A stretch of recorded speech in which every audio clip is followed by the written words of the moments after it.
ಸತೀಶ್ ಒಬ್ಬ ಬಡ ರೈತ. ಪ್ರತೀ ವರ್ಷ ಅವನು ತನ್ನ ರಕ್ತ ಮತ್ತು ಬೆವರಿನಿಂದ ತನ್ನ ಹೊಲಗಳನ್ನು ಬಿತ್ತುತ್ತಿದ್ದನು. ಆದ್ರೆ ಒಣಭೂಮಿ ಮತ್ತು ದುರದೃಷ್ಟವು ಅವನ ಬೆಳೆಗಳನ್ನು ಹಾಳು ಮಾಡುತ್ತಿತ್ತು. ಒಂದು ಸಂಜೆ ಅವರ ಮುರಿದ ಗುಡಿಸಲಿನಲ್ಲಿ ಸತೀಶ್ ತನ್ನ ಹೆಂಡತಿ ಮೋಹಿನಿಗೆ ಹೇಳಿದನು. ಮೋಹಿನಿ, ನಾನೇನ್ ಮಾಡಿ ಹಿಂದಿನ ಜನ್ಮದ ಯಾವ ಪಾಪಗಳಿಗೆ ನಾನು ಶಿಕ್ಷೆ ಅನುಭವಿಸುತ್ತಿದ್ದೇನೆಂದು ನನಗೆ ಅರ್ಥವಾಗುತ್ತಿಲ್ಲ. ಮಕ್ಕಳ ಮುಖಗಳನ್ನು ನೋಡಿ ಅವರು ಆಟವಾಡುವ ಮತ್ತು ನಗುವ ವಯಸ್ಸು ಇದು. ಆದರೆ ಬಡ ಪುಟ್ಟ ಮಕ್ಕಳು ಆಲೂಗಡ್ಡೆ ಪುರಿಗಾಗಿ ಹಾತೊರೆಯುತ್ತಾ ಕೇವಲ ಬೇಳೆ ಮತ್ತು ಅನ್ನವನ್ನು ತಿಂದು ಒಂದು ವಾರ ಪೂರ್ತಿ ಮಲಗಲು ಹೊರಟಿದ್ದಾರೆ. ಈಗ ಅವರ ಕಣ್ಣಲ್ಲಿ ಕಣ್ಣಿಟ್ಟು ನೋಡುವುದಕ್ಕೂ ನನಗೆ ನಾಚಿಕೆಯಾಗುತ್ತದೆ. ನಾನು ನಿನಗೆ ಹಲವು ಬಾರಿ ಹೇಳಿದ್ದೀನಿ, ಈ ಬರಡು ಹೊಲಗಳ ಮೇಲಿನ ನಿನ್ನ ಪ್ರೀತಿಯನ್ನು ಬಿಟ್ಟುಬಿಡು, ಬೇರೆ ಕೆಲಸ ಹುಡುಕು. ಆದರೆ ನೀನು ಎಂದಿಗೂ ಅರ್ಥ ಮಾಡಿಕೊಂಡಂತೆ ಕಾಣುವುದಿಲ್ಲ. ನನಗೆ ಕೃಷಿ ಬಿಟ್ಟು ಬೇರೇನೂ ಗೊತ್ತಿಲ್ಲ ಅಂತ ನಿಮಗೆ ಚೆನ್ನಾಗಿ ಗೊತ್ತು. ಹಾಗಾದರೆ ನಾನು ಬೇರೆ ಕೆಲಸ ಮಾಡುವುದಾದರೂ ಹೇಗೆ? ನಗರಕ್ಕೆ ಹೋಗೋಣ. ಹಳ್ಳಿಯಲ್ಲಿ ಕೂಲಿ ಕೆಲಸ ಮಾಡಲು ನನಗೆ ನಾಚಿಕೆಯಾಗುತ್ತದೆ. ರೈತ ಹೊರೆ ಹೊರಲು ಪ್ರಾರಂಭಿಸಿದ್ದಾನೆ ಎಂದು ಜನರು ನಮ್ಮನ್ನು ಕೆಣಕುತ್ತಾರೆ. ಆದರೆ ನಗರದಲ್ಲಿ ಯಾರೂ ನಮ್ಮನ್ನು ಗುರುತಿಸುವುದಿಲ್ಲ. ಅಲ್ಲಿ ನಾವಿಬ್ಬರೂ ಕಷ್ಟಪಟ್ಟು ದುಡಿದು ನಮ್ಮ ಮಕ್ಕಳಿಗೆ ಉತ್ತಮ ಜೀವನವನ್ನು ನೀಡಲು ಸಾಧ್ಯವಾಗುತ್ತದೆ. ಅದು ನಿಜ, ನೀವು ಹೇಳುತ್ತಿರುವುದು ಸರಿ. ಆದರೆ ಈ ಕ್ಷೇತ್ರಗಳು... ಅವುಗಳನ್ನು ಮಾರಿಬಿಡಿ. ಈ ಭೂಮಿ ಕಲ್ಲಿನಷ್ಟು ಗಟ್ಟಿಯಾಗಿದ್ದು ಯಾವುದೇ ಪ್ರಯೋಜನವಿಲ್ಲ. ಇದನ್ನು ಬಿಟ್ಟರೆ ಬೇರೆ ದಾರಿಯಿಲ್ಲ. ಮೋಹಿನಿಯ ಮಾತುಗಳು ಸತೀಶ್ನ ಹೃದಯದಲ್ಲಿ ಆಳವಾಗಿ ನೆಲೆಯೂರಿದವು. ಅವಳು ಹೇಳಿದ್ದು ಸರಿಯೆಂದು ಅವನಿಗೆ ಎಲ್ಲೋ ತಿಳಿದಿತ್ತು. ಎಲ್ಲಾ ನಂತರ ಅವರು ಎಷ್ಟು ದಿನ ಇಂತಹ ದುಃಖಕರ ಜೀವನವನ್ನ ನಡೆಸಬಲ್ಲರು? ಪ್ರಾಣಿಗಳೂ ಸಹ ತಮ್ಮ ಹೊಟ್ಟೆಯನ್ನ ತುಂಬಿಸಿಕೊಳ್ಳಬಲ್ಲವು. ಸತೀಶ್ ಹಳ್ಳಿಯ ಭೂಮಾಲೀಕರೊಂದಿಗೆ ಹೊಲವನ್ನ ಮಾರಾಟ ಮಾಡುವ ಬಗ್ಗೆ ಮಾತನಾಡಿದನು ಮತ್ತು ಭಾರವಾದ ಹೃದಯದಿಂದ ತನ್ನ ಭೂಮಿಯನ್ನ ಅವರಲ್ಲಿ ಒಬ್ಬರಿಗೆ ಮಾರಿದನು. ನಂತರ ಮನೆಗೆ ಬೀಗ ಹಾಕಿ ಅವನು ತನ್ನ ಕುಟುಂಬದೊಂದಿಗೆ ನಗರಕ್ಕೆ ಬಂದನು. ನಗರವನ್ನ ತಲುಪಿದ ನಂತರ ಅವರು ಮಾಡಿದ ಮೊದಲ ಕೆಲಸವೆಂದರೆ ಒಂದು ಸಣ್ಣ ಕೋಣೆಯನ್ನ ಬಾಡಿಗೆಗೆ ಪಡೆಯುವುದು. ಆದರೆ ಅವರ ಹೃದಯದಲ್ಲಿ ಭಯವಿತ್ತು. ಸರಿ, ಹೇಗೋ ನಾವು ನಗರ ತಲುಪಿದ್ದೀವೆ. ಆದ್ರೆ ಮೋಹಿನಿ, ನಮಗ್ ಬೇಗ ಕೆಲ್ಸ ಸಿಗದಿದ್ರೆ ನಮ್ ಎಲ್ಲಾ ಹಣವೂ ಹೀಗೇ ಖರ್ಚಾಗುತ್ತದೆ. ಅಪ್ಪ, ನಾವು ಒಳ್ಳೆಯ ಊಟ ಮಾಡಿ ತುಂಬಾ ದಿನಗಳಾಗಿವೆ. ದಯವಿಟ್ಟು ಅಮ್ಮನಿಗೆ ಇವತ್ತು ಆಲೂ ಪೂರಿ ಮಾಡಲು ಹೇಳಿ. ಬಾ, ಇವತ್ತು ನಾನು ನಿನ್ನನ್ನು ಹೊರಗೆ ಕರೆದುಕೊಂಡು ಹೋಗಿ ಚಾಟ್ ಪಾಪ್ಟಿ ತಿಂದು ಸತ್ಕರಿಸುತ್ತೇನೆ. ಇಬ್ಬರು ಮಕ್ಕಳು ಸಂತೋಷದಿಂದ ಹಾರಿದರು. ಅವರಿಗೆ ಚಾಟ್ ಪಾಪಡಿ ತುಂಬಾ ಇಷ್ಟವಾಯಿತು.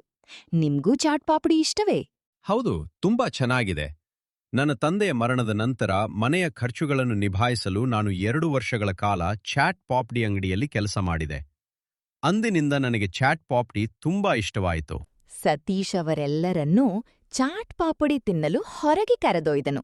ಅಲ್ಲಿ ದೊಡ್ಡ ಜನಸಮೂಹವೇ ನೆರೆದಿತ್ತು. ಅಯ್ಯೋ ದೇವ್ರೆ, ಇಲ್ಲಿ ತುಂಬಾ ಜನದಟ್ಟಣೆ ಇದೆ.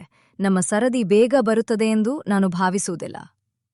ಸಹೋದರ, ದಯವಿಟ್ಟು ಮೊದಲು ಮಕ್ಕಳಿಗೆ ಸೇವೆ ಮಾಡಿ. ಅವರು ತುಂಬಾ ಹಸಿದಿದ್ದಾರೆ. ನೋಡು ಅಣ್ಣ, ನೀನು ಇಲ್ಲಿ ಕಾಯಬೇಕು. ಜಗ್ಗುವಿನ ಚಾಟ್ ಪಾಪ್ಡಿ ತುಂಬಾ ಪ್ರಸಿದ್ಧ. ಜನರು ದೂರ ದೂರದಿಂದ ಬರ್ತಾರೆ. ಎಲ್ಲರೂ ಬಹಳ ಸಮಯದಿಂದ ಇಲ್ಲಿ ನಿಂತಿದ್ದಾರೆ. ಹಾಗಾದರೆ ನಾನು ಮೊದಲು ನಿಮಗೆ ಹೇಗೆ ಸೇವೆ ಮಾಡಲಿ? ದಯವಿಟ್ಟು ಕಾಯಿರಿ. ಸ್ವಲ್ಪ ಸಮಯ ತೆಗೆದುಕೊಳ್ಳುತ್ತದೆ. ಅರ್ಧ ಗಂಟೆ ಕಳೆದರೂ ಅವರ ಸರದಿ ಇನ್ನೂ ಬಂದಿಲ್ಲ. ಮಕ್ಕಳು ಚಡಪಡಿಸಲು ಪ್ರಾರಂಭಿಸಿದರು. ನಂತರ ಸತೀಶ್ ಚಿಂತಿತನಾಗಿ ಹೇಳಿದನು, ಈ ಸ್ಥಳ ಬಿಟ್ಟು ಹೋಗೋಣ. ನಮ್ಮ ಮಕ್ಕಳು ಈಗ ತುಂಬಾ ಬೇಸರಗೊಂಡಿದ್ದಾರೆ.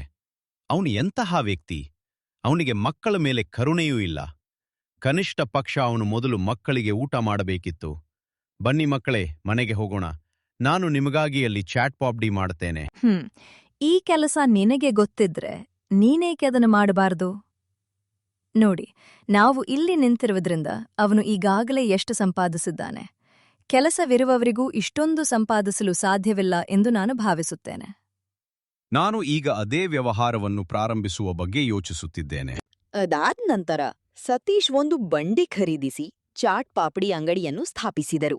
ಬಂಡಿ ಸಿದ್ಧವಾಗಿದೆ. ಆದರೆ ನಾವು ಅದನ್ನು ಎಲ್ಲಿ ಸ್ಥಾಪಿಸುತ್ತೇವೆ? ಅದನ್ನು ಆ ಆಲದ ಮರದ ಕೆಳಗೆ ಇಡೋಣ. ಸತೀಶ್ ಆಲದ ಮರದ ಕೆಳಗೆ ತನ್ನ ಬಂಡಿಯನ್ನು ನಿಲ್ಲಿಸಿದನು. ನಂತರ ದಾರಿಹೋಕರನ್ನು ಕರೆಯಲು ಪ್ರಾರಂಭಿಸಿದನು. ಬನ್ನಿ ಬನ್ನಿ, ಶುದ್ಧ ಮತ್ತು ರುಚಿಕರವಾದ ಚಾಟ್ ಪಾಪ್ಡಿಯನ್ನು ಸವಿಯಿರಿ. ನನ್ನ ಹೆಂಡತಿ 25 ಬಗೆಯ ಮಸಾಲೆಗಳನ್ನು ಬಳಸಿ ಕೈಯಿಂದ ಚಟ್ನಿಗಳನ್ನು ತಯಾರಿಸುತ್ತಾಳೆ. ನಾನು ಅದರಲ್ಲಿ ಸಂಪೂರ್ಣವಾಗಿ ಶುದ್ಧ ಮತ್ತು ತಾಜಾ ಪದಾರ್ಥಗಳನ್ನು ಬಳಸುತ್ತೇನೆ. ತಾಜಾ ಮನೆಯಲ್ಲಿ ತಯಾರಿಸಿದ ಚಟ್ನಿಗಳು. ಆದರೆ ಅಣ್ಣ, ನಾವು ಸಾಮಾನ್ಯವಾಗಿ ಜಗ್ಗುವಿನ ಚಾಟ್ ಪಾಪ್ಡಿ ತಿನ್ನುತ್ತೇವೆ. ಅವನು ಅದನ್ನು ತುಂಬಾ ರುಚಿಕರವಾಗಿ ಮಾಡುತ್ತಾನೆ. ಹೇ, ಇಲ್ಲಿ ಒಮ್ಮೆ ಪ್ರಯತ್ನಿಸಿ ನೋಡಿ. ಸತೀಶ್ ತನ್ನ ಗ್ರಾಹಕರನ್ನು ಹಲವು ರೀತಿಯಲ್ಲಿ ಆಕರ್ಷಿಸಿದನು. ಮೊದಲಿಗೆ ಜನರು ಹಿಂಜರಿಯುತ್ತಿದ್ದರು, ಆದರೆ ಒಮ್ಮೆ ಅದನ್ನ ರುಚಿ ನೋಡಿದ ನಂತರ ಅವರು ಅದರ ಬಗ್ಗೆ ಹುಚ್ಚರಾದರು. 1 ವರ್ಷದೊಳಗೆ ಜಗ್ಗುವಿನ ಎಲ್ಲಾ ಗ್ರಾಹಕರು ಸತೀಶ್ ಬಳಿಗೆ ಬರಲು ಪ್ರಾರಂಭಿಸಿದರು. ಸತೀಶ್ ತುಂಬಾ ಸಂತೋಷಪಟ್ಟರು. ಈಗ ಅವನಿಗೂ ದೊಡ್ಡ ಜನಸಂದಣಿ ಇತ್ತು. ಆದರೆ ಜಗ್ಗುಗೆ ಮೊದಲಿನಷ್ಟು ಗ್ರಾಹಕರು ಇಲ್ಲದ ಕಾರಣ ತುಂಬಾ ಬೇಸರವಾಯಿತು.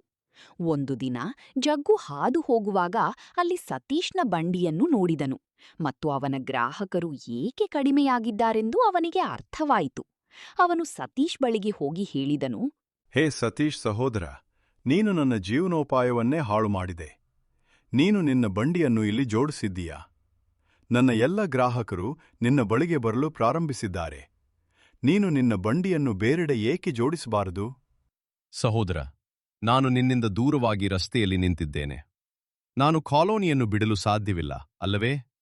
ನನ್ನ ಅಭಿರುಚಿಯೇ ಜನರನ್ನು ಆಕರ್ಷಿಸುತ್ತದೆ. ಅದು ನನ್ನ ತಪ್ಪೇ? ಹಾಗಾದರೆ ನೀನು ಹೋಗಿ ನಿನ್ನ ಸ್ವಂತ ಕೆಲಸದ ಮೇಲೆ ಗಮನ ಹರಿಸು. ಸತೀಶ್ ಈಗ ವಿಭಿನ್ನ ಶೈಲಿಗಳಲ್ಲಿ ಮತ್ತು ಹೊಸ ರುಚಿಗಳಲ್ಲಿ ಚಾಟ್ ಮಾಡಲು ಪ್ರಾರಂಭಿಸಿದ್ದ. ಅದರ ಸುವಾಸನೆ ಮತ್ತು ರುಚಿ ದೂರದ ಜನರನ್ನು ಆಕರ್ಷಿಸಲು ಪ್ರಾರಂಭಿಸಿತು ಮತ್ತು ಶೀಘ್ರದಲ್ಲೇ ಅವನ ಚಾಟ್ ಎಲ್ಲರಿಗೂ ನೆಚ್ಚಿನದಾಯಿತು. ನೋಡಿ, ನಾನ್ ಹೇಳಿದ್ದೆ ಅಲ್ವೇ, ನೀನು ಬೇರೆ ಕೆಲಸ ಮಾಡಬೇಕು ಅಂತ. ದೇವರ ದಯೆಯಿಂದ ನಮ್ಮ ಮಕ್ಕಳು ಈಗ ಒಳ್ಳೆಯ ಶಾಲೆಯಲ್ಲಿ ಓದುತ್ತಿದ್ದಾರೆ ಮತ್ತು ಚೆನ್ನಾಗಿ ಊಟ ಮಾಡುತ್ತಿದ್ದಾರೆ. ಇಂದು ನಮಗೆ ಎಲ್ಲವೂ ಇದೆ. ಸತೀಶ್ನ ದಿನಗಳು ಬದಲಾಗಿದ್ದವು. ಮಕ್ಕಳು ಒಳ್ಳೆಯ ಶಾಲೆಗೆ ಹೋಗಲು ಪ್ರಾರಂಭಿಸಿದರು. ಒಂದು ದಿನ ಸತೀಶ್ ಸಾಮಗ್ರಿಗಳನ್ನು ಖರೀದಿಸಲು ಮಾರುಕಟ್ಟೆಗೆ ಹೋದನು. ಆಗ ಅಂಗಡಿಯವನು ಅವನಿಗೆ ಹೇಳಿದನು, ಏನ್ ವಿಷಯ ಅಣ್ಣ? ನಿನ್ನಂಥ ಯಾರನ್ನೂ ನಾನು ನೋಡಿಲ್ಲ. ನೀನು ಪ್ರತಿಯೊಂದು ವಸ್ತುವನ್ನೂ ಎಚ್ಚರಿಕೆಯಿಂದ ಪರಿಶೀಲಿಸುತ್ತೀಯಾ ಮತ್ತು ದುಬಾರಿ ವಸ್ತುಗಳನ್ನು ಸಹ ಖರೀದಿಸುತ್ತೀಯಾ? ಹೌದು ಸಹೋದರ, ನಾನು ಚಾಟ್ ಪಾಪ್ಡಿ ಅಂಗಡಿ ನಡೆಸ್ತೇನೆ. ನನ್ನ ಗ್ರಾಹಕರಿಗೆ ಉತ್ತಮ ಆಹಾರವನ್ನು ಬಡಿಸಲು ಪದಾರ್ಥಗಳು ಸಹ ಉತ್ತಮ ಗುಣಮಟ್ಟದ್ದಾಗಿರಬೇಕು. ಓ ಸಹೋದರ, ಇವು ಜನರು ಹೇಳುವ ಮಾತುಗಳು ಅಷ್ಟೇ. ತುಂಬಾ ಅಗ್ಗದ, ಕಡಿಮೆ ಗುಣಮಟ್ಟದ ವಸ್ತುಗಳನ್ನು ಖರೀದಿಸಿ ಹೆಚ್ಚಿನ ಬೆಲೆಗೆ ಮಾರಾಟ ಮಾಡುವ ಜನರನ್ನು ನಾನು ನೋಡಿದ್ದೇನೆ. ಒಬ್ಬರು ಈ ವ್ಯವಹಾರದಿಂದ ಮನೆ ಮತ್ತು ಕಾರನ್ನು ಸಹ ಖರೀದಿಸಿದರು. ನೀವು ಲಾಭ ಗಳಿಸಲು ಬಯಸಿದರೆ ನಿಮ್ಮ ಖರ್ಚುಗಳನ್ನು ಕಡಿಮೆ ಮಾಡಿ. ನಾನು ಹಾಗೆಯೇ ಮಾಡಿದರೆ ಕೆಲವೇ ದಿನಗಳಲ್ಲಿ ನನ್ನ ಬಳಿ ಸಾಕಷ್ಟು ಹಣ ಇರುತ್ತದೆ. ಅಂಗಡಿಯವನ ಮಾತುಗಳು ಸತೀಶ್ ಮನಸ್ಸಿನಲ್ಲಿ ದುರಾಸೆಯ ಬೀಜವನ್ನು ಬಿತ್ತಿದವು.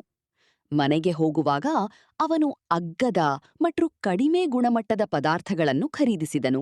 ಕೇಳು, ನೀನು ಯಾವ ರೀತಿಯ ವಸ್ತುಗಳನ್ನು ತಂದಿದ್ದೀಯ? ಅವು ಕೆಟ್ಟ ವಾಸನೆ ಬೀರುತ್ತವೆ. ಅವುಗಳ ಸುವಾಸನೆ ಸಂಪೂರ್ಣವಾಗಿ ಮಾಯವಾಗಿದೆ ಮತ್ತು ಈ ಹಣ್ಣುಗಳು ಹಾಳಾಗಿವೆ. ಅದರಲ್ಲಿ ಯಾವುದೇ ತಪ್ಪಿಲ್ಲ. ಎಲ್ಲರೂ ಅದನ್ನು ಆನಂದಿಸುತ್ತಾರೆ. ಮತ್ತು ನಿಮಗೆ ಏನು ಗೊತ್ತು? ನಾವು ದಿನಕ್ಕೆ 200 ಉಳಿಸುತ್ತಿದ್ದ ಸ್ಥಳದಲ್ಲಿ ಈಗ ನಾವು 400 ಉಳಿಸುತ್ತಿದ್ದೇವೆ. ನಾವು ಯಾರ ಆರೋಗ್ಯದ ಜೊತೆಯೂ ಆಟವಾಡಬಾರದು. ಓ, ನೀನು ಸುಮ್ಮನಿರು. ಯಾರೂ ಸಾಯುವುದಿಲ್ಲ. ನೀನು ನಿನ್ನ ಕೆಲಸ ಮಾಡು ಮತ್ತು ಚಟ್ನಿ ಮಾಡು. ಸತೀಶ್ ಮೋಹಿನಿಯ ಮಾತುಗಳನ್ನು ನಿರ್ಲಕ್ಷಿಸಿದನು.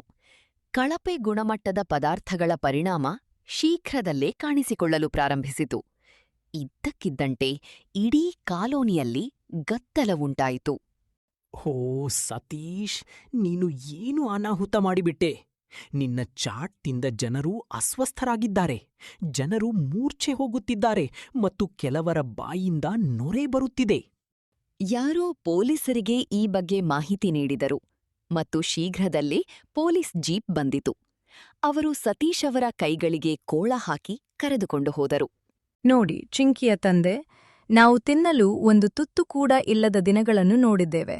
ಆದರೆ ಇಂದು ದೇವರು ನಮಗೆ ಇಷ್ಟೊಂದು ಕೊಟ್ಟ ನಂತರವೂ ನೀವು ತೃಪ್ತರಾಗಿರಲಿಲ್ಲ. ಹೆಚ್ಚು ಹಣ ಗಳಿಸುವ ನಿಮ್ಮ ದುರಾಸೆ ಇಂದು ನಿಮ್ಮನ್ನು ಜೈಲಿಗೆ ತಳ್ಳಿದೆ. ಮೋಹಿನಿ, ನನ್ನನ್ನು ಕ್ಷಮಿಸಿ. ನಾನು ತುಂಬಾ ದೊಡ್ಡ ಪಾಪ ಮಾಡಿದ್ದೇನೆ.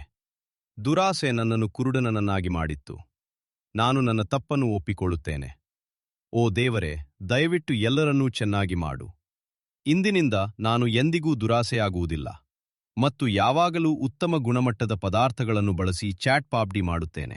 ಸತೀಶ್ನ ಪಶ್ಚಾತ್ತಾಪ ಮತ್ತು ಉತ್ತಮ ನಡವಳಿಕೆಯನ್ನು ನೋಡಿ ಅನಾರೋಗ್ಯಕ್ಕೆ ಒಳಗಾದ ಜನರು ಅವನನ್ನು ಕ್ಷಮಿಸಿ ಪ್ರಕರಣವನ್ನು ಹಿಂತೆಗೆದುಕೊಂಡರು. ಜೈಲಿನಿಂದ ಬಿಡುಗಡೆಯಾದ ತಕ್ಷಣ ಸತೀಶ್ ಎಲ್ಲರಲ್ಲೂ ಕ್ಷಮೆಯಾಚಿಸಿದರು. ದಯವಿಟ್ಟು ಎಲ್ಲರೂ ನನ್ನನ್ನು ಕ್ಷಮಿಸಿ. ನನ್ನ ದುರಾಸೆಯಲ್ಲಿ ನಾನು ಕುರುಡನಾಗಿದ್ದೆ. ಈಗ ಸತೀಶ್ ಮತ್ತೊಮ್ಮೆ ಆಲದ ಮರದ ಕೆಳಗೆ ತನ್ನ ಬಂಡಿಯನ್ನು ಹೊಂದಿಸ್ತಾನೆ.